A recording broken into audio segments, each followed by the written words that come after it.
Hello, welcome back to our kitchen here at Trails End 62. Today we are going to be making bacon. We're going to be pressure canning bacon.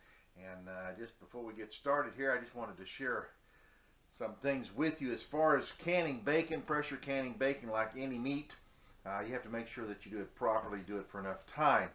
Generally in canning meats, it's 75 minutes under the pressure that you need for your altitude. For pints, or 90 minutes for quarts.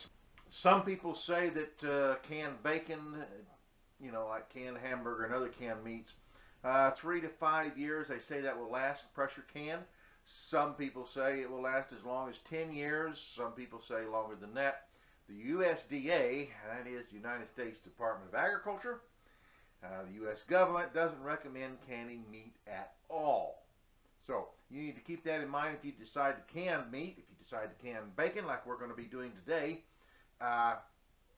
they don't recommend it. We do it, a lot of people do it, and we've canned some and it tastes good, and it's not as good as fresh fried bacon. Come on, it's been canned. But it is good, and it's something we can put in our pantry. It's easy for Mama to use when she comes up to cook something. She doesn't have to worry about taking the time to cook up the bacon. It's basically already pre-cooked. We just fry it up a little bit or bake it up a little bit in the oven, whatever, and eat it. Same way with our hamburger.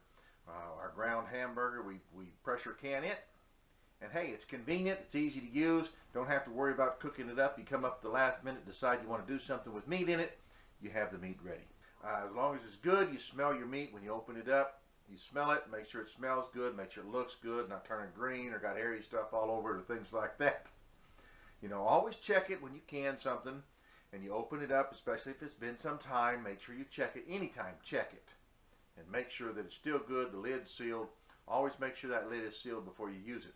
So check it and make sure it's good before you eat it. That's the main thing. So we're going to can bacon today. We'll get started here. Alright, let's go. Okay, the first step in making bacon, of course, is to have bacon, and we're going to be pressure canning our bacon. And now this bacon I have here, we got at Sam's Club restaurant, packed. I like this because it's packed flat, and I can take this right out of the freezer, from freezer to my cooking 13 pieces of bacon per jar. And we use wide mouth quart jars, and we're going to be putting 13 strips of bacon per. Mainly it's just me and the wife, and we will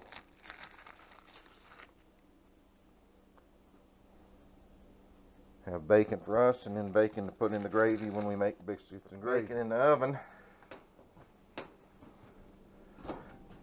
and we'll set our oven up here for our timer, 11 minutes, and start it. Now this is one batch here that we've already done, and get these out here. So we're going to put these over here with these others that we've done here. We've cooked these.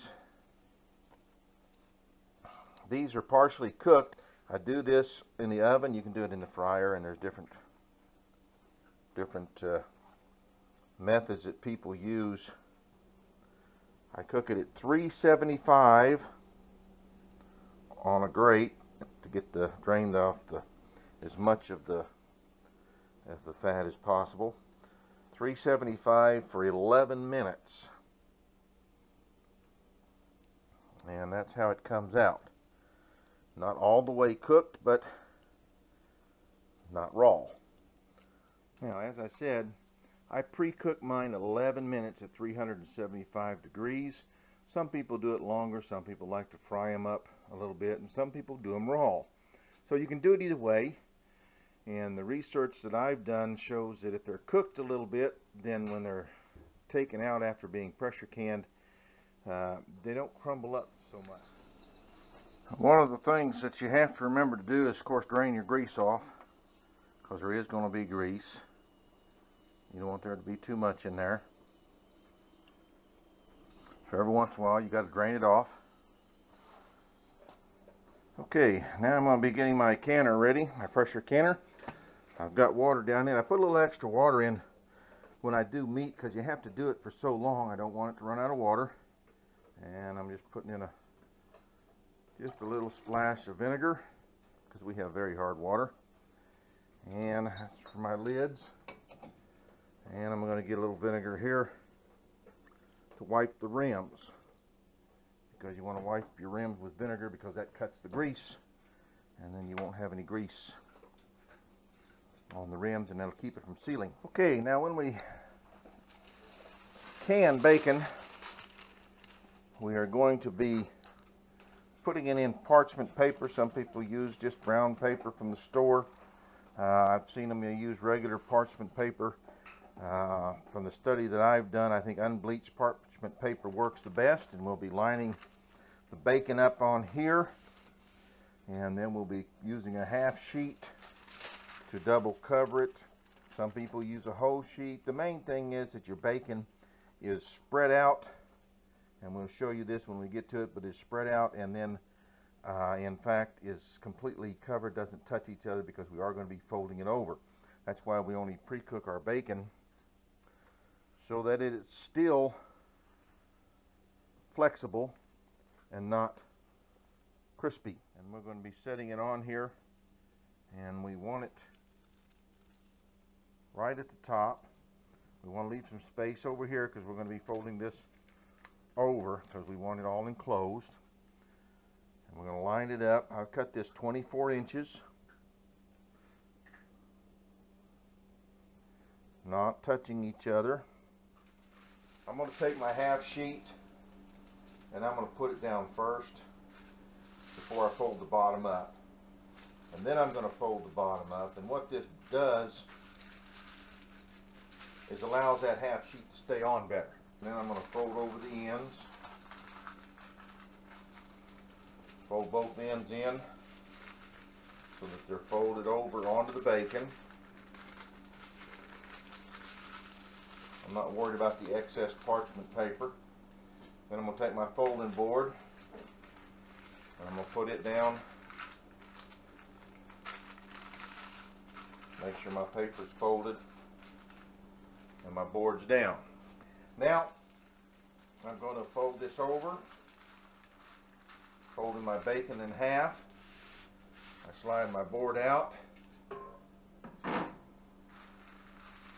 My bacon is folded in half. I make sure these ends are still tucked.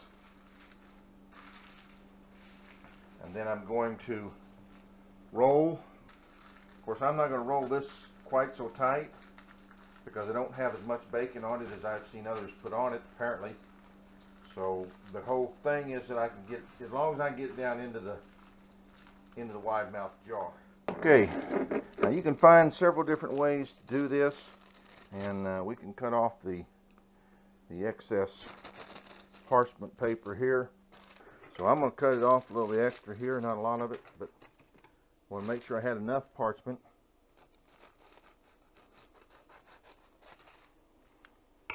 Alright, and so there we go. There's our bacon roll. It's folded in half, and as you can see, it fits real easily down in there. So quite possibly I could put a lot more bacon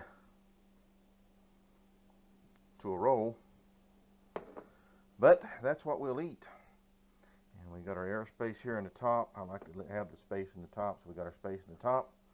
We will roll the bacon, put them in the jars, and then we will put the lids on. So hang on while we get the rest of these done. Okay, here we have our 7 quarts, and we have our bacon wrapped in our parchment paper inside there. Got our headspace like I like it, so that's really good. And I put enough to do 7 quarts. And now we're going to put our lids on. And the first thing we do, as always, is we wipe our rims. And in this case, we're going to be using vinegar to wipe our rims. And then we'll put our tops on.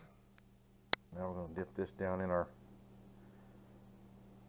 vinegar here.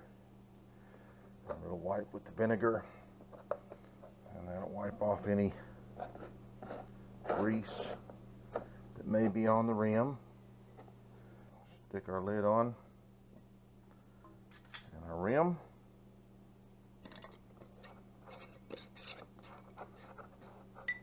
Finger tight.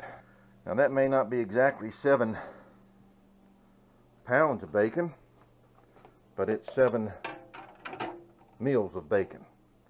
Our canner will fit 7 quarts in it.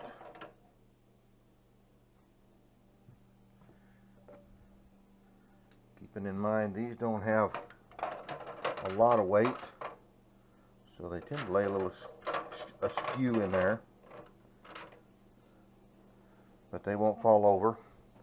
But we don't want too little water, because if we have too little water, then it'll boil dry. And we're going to put our lid on and turn our heat on and get this water boiling. Okay, now I've put all my jars in there, and as you can see, they're kind of leaning over because of the amount of water in there. You put the water in. There's not much weight to bacon wrapped like this, and so the jars don't sit down in the water, so you have to be careful. It's kind of tricky getting them all in there, but you lean them like that, they'll be alright. They're alright leaned like that, because it's the pressure that matters, and they won't be knocking around too much. The water's heating up, they're ready to go. Now I'll put on the lid and get it going. And I'm looking at about 10 minutes, before this one over here is done.